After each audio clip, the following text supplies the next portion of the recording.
It should be no surprise to anyone watching this video that I'm a massive fan of the Saw series. Just look at my previous videos over the last couple months.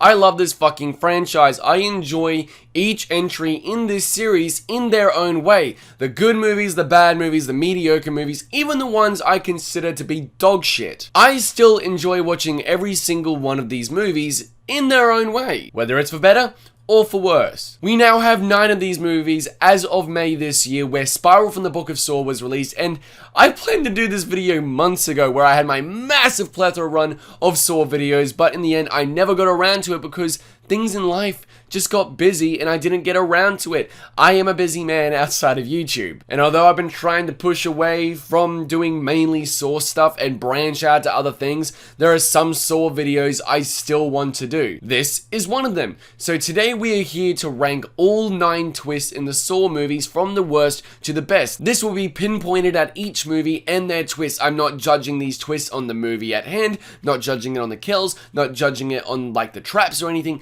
This is purely the twists and how the narrative leading up to the twist reveal actually impacted the end result and the finale of said film. Other films may have it harder because certain twists actually lead into things into later movies, of which lead to that twist. So that's every twist from Saw 1 to Spiral. Saw 1, 2, 3, 4, 5, 6, 3D, Jigsaw, and Spiral. So without further ado guys, let's talk about all 9 twists and rank them from worst to best. Coming in at number 9 as what I regard as the worst twist in the entire Saw series comes from Jigsaw. Jigsaw is a movie that I'm a little bit polarized on. I just posted my reaction with my sister for Jigsaw, and admittedly, I don't enjoy the movie too much, neither does she. We find it both pretty fucking boring. That's due to the whole police investigation not really being too interesting, the characters and the traps. They're not really great actors, nor are they really likable people, and it's hard to really get attached to them. Granted, none of the characters, any of the traps, or any of the games in the Saw movies really are likable people, but there are some Saw movies that have us connect with them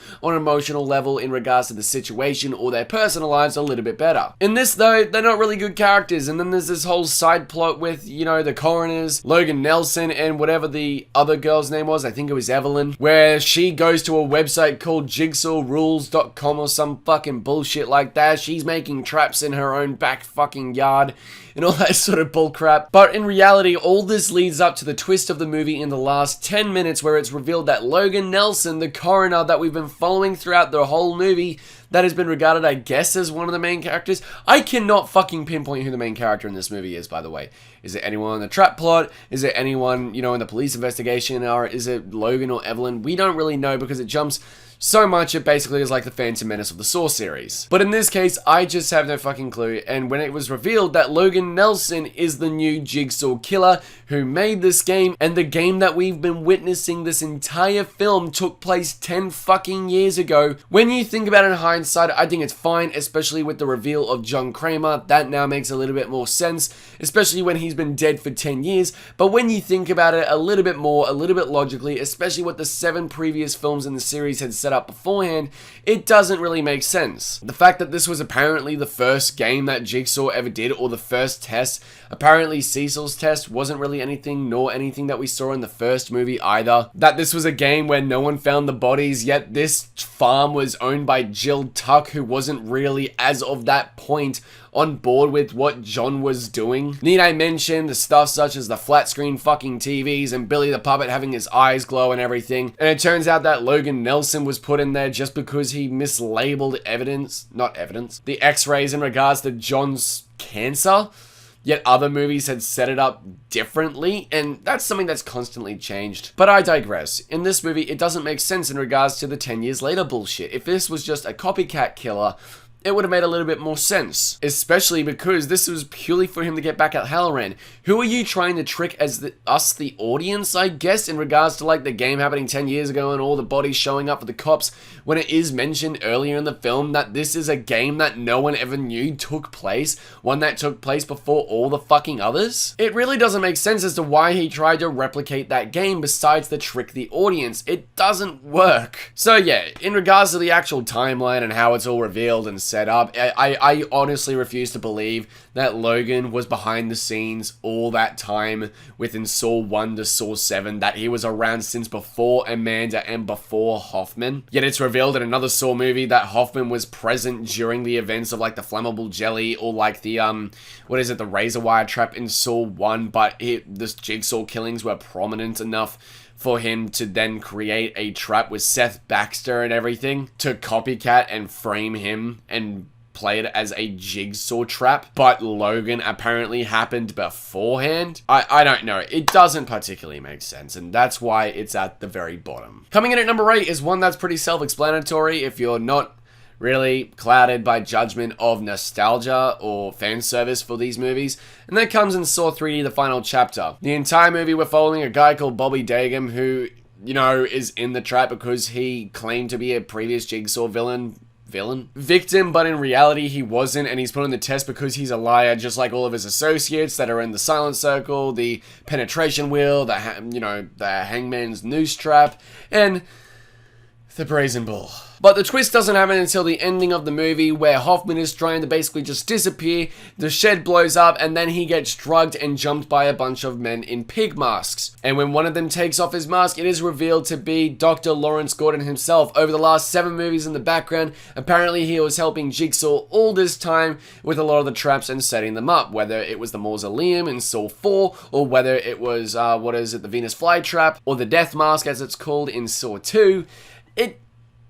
No. I refuse to believe this, especially for the reason that there is no development throughout the previous movies, and it's all summed up in a 2-minute fucking montage at the end of Saw 3D. Is this something we all saw coming? Yes, obviously so. It isn't really set up though. It's just something that we gathered because of his scene earlier in the movie.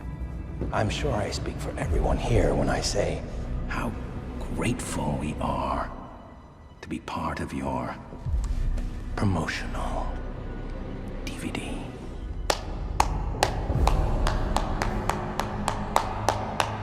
But in the end, it doesn't really make sense, especially because there's only 2 minutes of real development for the actual twist itself that is rushed through in a 2-minute montage. What happened to Diane? What happened to Allison? What happened over the previous years, aside from 2 clips we really got, or 3 clips of him during the time period of Saw 1 through, post Saw 1 through to Saw 7? And a lot of people are like, oh yeah, but this is what happened to Allison, this is what happened to Diane. That is never actually explained or explored in the film's narrative. This only has happened in like Saw wikis or Reddits and everything. This is never explained in the movie, and I'm going by the movie standards. But even then, that still doesn't fucking make sense. And a lot of people give me the excuse of, oh, but this is what they planned all along. I call fucking bullshit on that one, considering that from Saw 2 all the way through to like the year of Saw 5 or 6, Cary Elwes was actually having a law dispute with one of the production companies behind Saw because he wasn't given the 1% profits he was promised being a part of the first Saw film. He wasn't. So there really was no written in stone chance that Dr. Gordon was even going to return. So when people say that, I call fucking bullshit. But it's never developed, it never explained, it's never really explored enough for it to really warrant its means to be there as a twist, besides to just bookend it and to leave on a big fucking nostalgic and fan servicey high for the series, especially because Saw 3D feels more like a roller coaster than a Saw film. Coming in at number 7 is going to be Saw 4. Saw 4, we follow Detective Riggs as he's going through his game, learning how to, not save everyone, I guess, as a police officer. What? Yeah, you want to save everyone. You don't appreciate your life right. After we see Art Blank get shot in the chest and then in the head by Daniel Riggs after he goes through too early, causing the death of Detective Matthews, it is then revealed on a tape that this is not the man actually behind it, that Art Blank was a part of the game himself. He was only doing it as a pawn in Jigsaw's game and was told to do so. In the end, we see Hoffman in the background unbuckle his legs and stand up, and it is revealed that he is the new accomplice that will continue Jigsaw's work after his death, which, if you know anything about Saw 4, another part of the twist is that it takes place during the events of Saw 3, because we see Jeff, and we also see what happens at the end of Saw 3, but afterwards, where Strum kills Jeff. That part I like, and if that was just the twist, I think it would be a little bit better, but Hoffman being the new Jigsaw killer kind of just feels thrown in at the last minute, because the entirety of Saw 4 kind of acts as a movie developing a conspiracy in regards to who the new Jigsaw killer is, or in regards to Jigsaw trying to recruit Riggs, rather than actually exploring the means of where the timeline is, what's going on, why he's being tested, and the characterization of Hoffman as well, because at this point, who the fuck is Hoffman in Saw 4? Who the fuck is he besides, like, 5 minutes of screen time at the beginning of the film and one scene in Saw 3?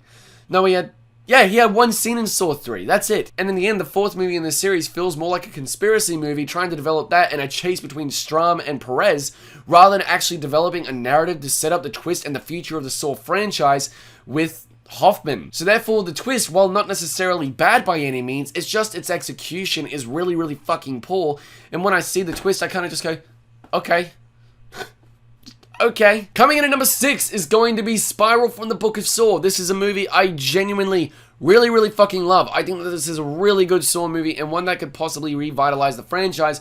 That not so much focus on the whole thing with Jigsaw, but a plethora of new movies that are spin-offs and not necessarily reboots, but their own things in regards to what the name of Jigsaw and his legacy has left on people in the public eye especially. When the twist comes around that William Shank is actually the new Jigsaw killer, or the copycat more or less, Zeke Bank's partner throughout the film, who was supposedly killed by being skinned, it's really not all that surprising. Yeah, we know he is the new copycat killer quite early on. It's around about the halfway mark of the film, or just after, because when we see his body that has been skinned, you never actually see the scene take place.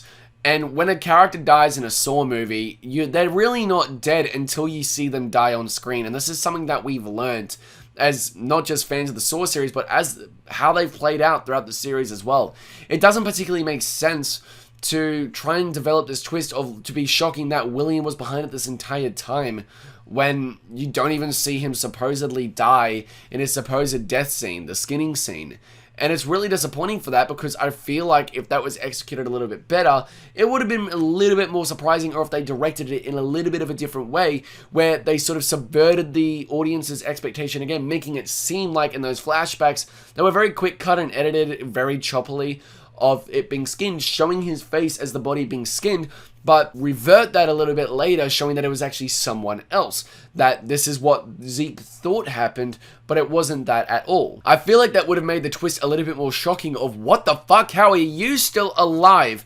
Later on, because therefore we as the audience would have seen him die on screen rather than just having a few quick cuts of someone being skinned. I feel like it would have worked a little bit better and would have had the execution for the overall twist be a little bit more effective, because when that doesn't happen, we kind of see it coming from a mile away, and it seems like they're setting up a new sort of trilogy of Saw movies at the end, which I'm all for, by the way, in regards to William escaping and then Zeke, spoiler alert, father played by Samuel L. Jackson, being killed. Like, I think it's incredibly effective in that case, and I think it's a good twist. My biggest problem with it though is the execution, making it way too predictable, so therefore as the audience it's really not all that shocking for us and doesn't have the impact that I think the filmmakers or the writers in general intended to. Granted though, major testament to Pete Goldfinger and Josh Stolberg for writing a Saw movie that I think is one of the best since the original. I just need to voice that. Anyone who doesn't like Spiral, that's completely fine. Want to voice it right now. I fucking love this movie and you can't change my mind. At number 5, funny enough, we have Saw 5, released in 2008. In Saw 5, we follow a group of people that are a part of what is called the Test of the Fatal 5, where by the ending of the movie, it is revealed that they all had to work together, that each game was set up for 5 people to work together. The keys in the first room in regards to the decapitation collars, where they have to grab the keys one by one and everything, but in the end, they only need 1 key to unlock all of the locks. The next room in regards to smashing the glass jars, in reality, all of them would have fit in the pipes. It wasn't small enough for one person, they were big enough for more than one anyway, so they should have worked together to all fit and survive. The next room after, in regards to the electrical tub, to create a circuit to get out of that room alive before the room blows up. And then obviously the pint of sacrifice trap at the very end, where there are 5 holes for 5 people. Now, the reason why this is at number 5 is because I actually think that this is a genuinely good twist. The problem is, though, the predictability once again. I think having them all work together in the game to survive in the same way that they work together, essentially to create the fire that is talked about throughout the film, I think works really well. But the problem is the predictability behind it, because if you didn't guess from the very first trap, which is still incredibly obvious that these are the exact same keys and the exact same locks and that they have to work together, especially with how resistant they all are and should have all gone back, even if they got a key to let the other ones go and work one by one.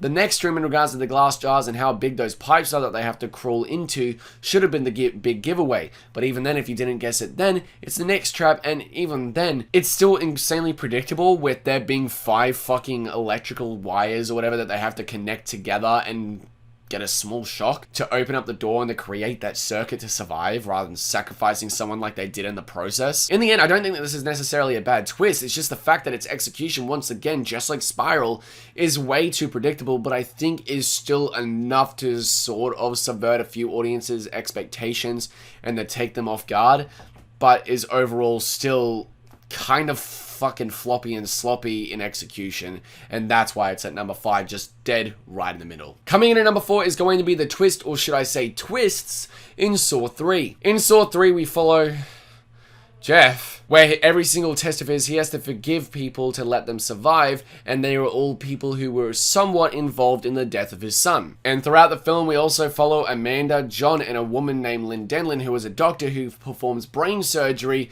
on John Kramer to remove the tumor that is pushing against the skull. But throughout the film, it's sort of building up the little pieces of the puzzle with regards to...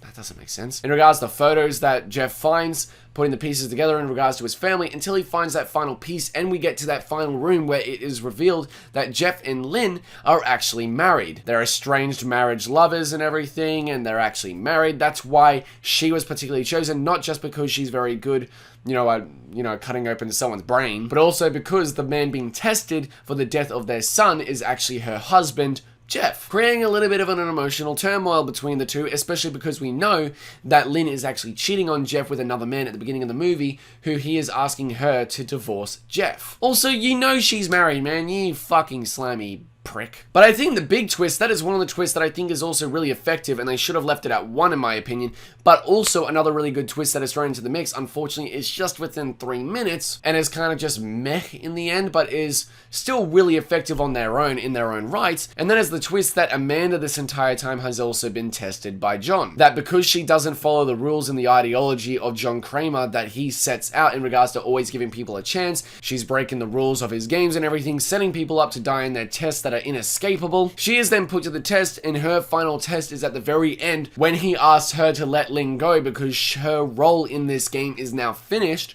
She doesn't do it, shooting Lynn, which then leads to Jeff shooting Amanda, and this was her test to live or die, choose to follow the rules and to give everyone a chance or to keep going on your track, because he didn't want someone when he dies, because his newest death was coming, he didn't want someone who doesn't share his ideology to continue his work. Which really worked out well for you, didn't it, John? Thank you, Hoffman. But Saw 3, the main issue I have with this twist is, one, it's not a great movie in my opinion, but putting that aside, I think it's just the fact of throwing these two twists together, and it's all just fucking slapped together, nice and dandy, in a fucking tight little bow, in like a 3-minute montage once again. There is development that is built up throughout the film that when the montage happens, it at least makes sense, but then combined together and revealed at the exact same time kind of feels a little bit sloppy and forced and rushed, but at the same time, I digress, it's still really well handled for the most part throughout the rest of the film, and they are easily the most interesting elements of Saw 3, a film that I regard as really quite boring otherwise. Coming in at number 3 is going to be Saw 6, released in 2009. Throughout Saw 6, we follow William Easton, who is tested to choose who lives or dies following the ideology of his company, Umbrella Health. I will say again, if your company is named Umbrella Health, it is a bad fucking idea. That's a bad sign on its own. But it's not until he gets to the final room that we actually see that this isn't his game. That this final test, after the timer hits 0 or after he gets out, the people that we've been cutting back and forth to in the acid room are actually the Abbotts. We've been believing this entire movie that this is actually his family, something that was set up very briefly at the beginning of the movie with a phone call in regards to his family, but it turns out that this isn't his family. The woman on the other side is his sister, but this isn't, at least I think it's his sister, I guess. His sister or his partner, I've never really given a shit about that part of Saw 6. But it turns out that these are the Abbotts. The Abbotts are actually the wife and son of Harold Abbott, who was actually killed essentially by William Easton's hand by the same policies that he has been tested by throughout the entire film, in regards to choosing who lives or dies. Now it is up to them to choose whether William lives or dies. When Mrs. Abbott chooses to let him live because she can't bring herself to kill him, her son, who is, I'm going to continue to call Roderick Heffley from fucking Diary of a Wimpy Kid, but when he pulls the lever, killing him. This is a nice little twist that this entire time that he has been leading himself towards his final test, which isn't even his game or his choice. Now he is going to be affected by the exact same policy that he had in place that led Mr. Abbott to his untimely death. Because of his policy, it led Harold Abbott to his death. And now they choose whether he lives or dies, and in the end he dies by the exact same policy that killed whether Mrs. Abbott's husband or the son's dad. But a nice little bow that's added onto the top of it as well is that the reveal of John Kramer's final will and testament, and that is that Hoffman gets tested.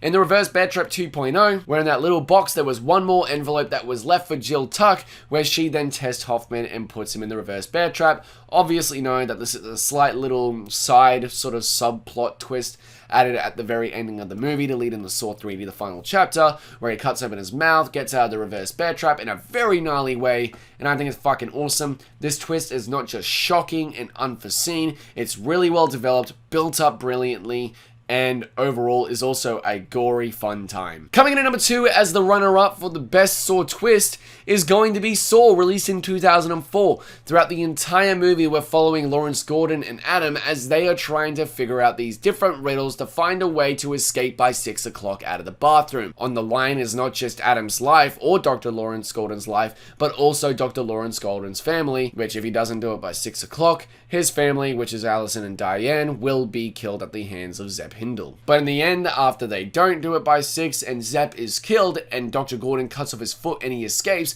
Adam ends up searching through Zeb's pockets, finding another tape player, which reveals that the so-called Jigsaw killer we thought we were following this entire time is not the real Jigsaw killer, and that he is just a victim in Jigsaw's game as well, and that the man that has supposedly been dead this entire time in the bathroom has been behind it the entire time. And when that big montage happens, when it's all brought into the open, it all makes sense. Through those little moments and breadcrumbs spread throughout the entire film's runtime, everything comes together in this neat little bow that really hits the audience hard, and it still shocks me every single time I watch this movie. But there is a reason to why this isn't my number 1, because number 2 had one I don't think anyone saw coming, and it subverts the audience's expectations all the more. But I kind of just spoiled it there, but at number 1 as what I regard as the best twist in the entire Saw series is Saw 2. In Saw 2, we follow a bunch of people in a nerve gas house where they go through multiple tests to get an antidote for the nerve gas that is being inhaled into their systems, killing them ever so slowly, while we're following a police investigation, as well as more or less an interrogation between Eric Matthews and John Kramer himself, trying to find out not just where the place of the game is, but also where his son Daniel Matthews is. It's revealed later on in the movie that this is actually a recorded game, that this happened days ago. They find decaying bodies in the, bathroom after John Kramer is beaten almost to a pulp by Eric Matthews and is brought to the location of where the game actually took place. In doing so, he finds Xavier's body, he finds a bunch of other bodies. And when he goes down, he realizes that this has actually been, days ago, especially when Daniel Riggs presses pause on the tape player and the feed stops. It's not live, it happened days ago, and when the timer for the game hits 0, it unlocks a safe which reveals that, time is really on their side, and that Daniel was actually in a safe place.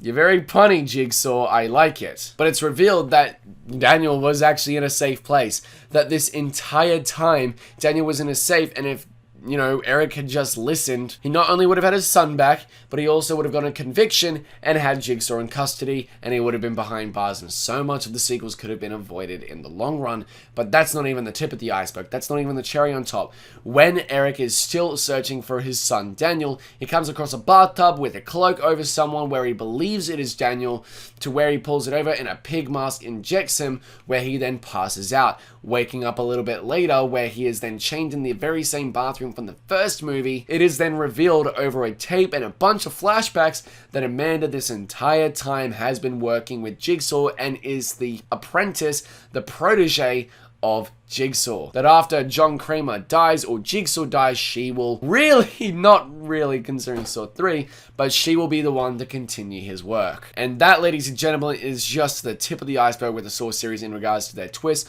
Not only is it shocking that the actual game was days ago, that Daniel was there the entire time, and that, you know, Amanda's been working with it fuck, I love it so much, it's so good. That the entire time Amanda was with John Kramer and working with him on this game, and then will continue his work. But guys, that is my ranking of all 9 twists within the Saw series. What do you guys think? Do you agree with me or do you not? Please comment down below, let me know, and if you disagree with me, please comment down below what your ranking is in the comment section. Again, this is all very subjective. Saw is subjective, film is subjective, TV is subjective, video games are subjective, for fuck's sake. Every piece of entertainment media is subjective in their own way, and everyone's entitled to their own opinion. So please be nice down in the comment section, and please let me know what your ranking is down in the comment section and why. I'm very interested to see what you guys have to say, and I can't wait to read what you guys, have to say and what you have to explain about all this different stuff regarding the twists. Fuck, I'm not making much sense now. It's like fucking 2 o'clock in the morning, but either way, guys, thank you so much for watching this video. As per the normal, I really appreciate all your love and support. Do be sure to also check out more videos coming very soon for the month of Halloween, where I am going to be doing a bunch of movie reactions, some reviews as well, and I can't wait to bring them all to you guys. Look out in a couple days for my sister's reaction to Halloween 2018, before I see Halloween Kills on October 5th. I can't wait to provide those ones to you guys, as well as all the different content coming this month, and I can't wait to provide more Saw videos as well over time. Thank you guys so much for watching. Do be sure to also click the subscribe button and the bell to get notified when new videos are up every single week. Do be sure to give this video a thumbs up. Don't forget to subscribe, and I'll see you on the next video. Take care.